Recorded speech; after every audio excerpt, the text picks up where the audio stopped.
مسامحك ايوه، بس غصب عني، جوايا مش صافيلك خالص. ايه التناقض ده؟ لا مفيش تناقض ولا حاجة. اما الذنب فقد عفونا، واما الود فلن يعود. يعني انا مش مخاصمك قدام ربنا ومسامح في حقي، بس اللي انت عملته سايب اثر كبير فيا وفي قلبي، وما ينفعش درجة القرب ترجع تاني زي ما كانت. ايه ده، انت قلبك اسود قوي وبتشيل بقى؟ لا بالعكس، انا قلبي صفحة بيضة في ايدك، واللي بتعمله قلم بيرسم حدودك في قلبي.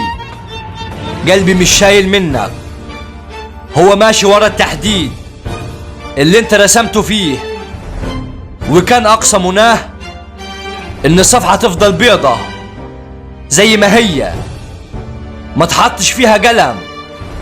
خلصت الكلام كان بقى.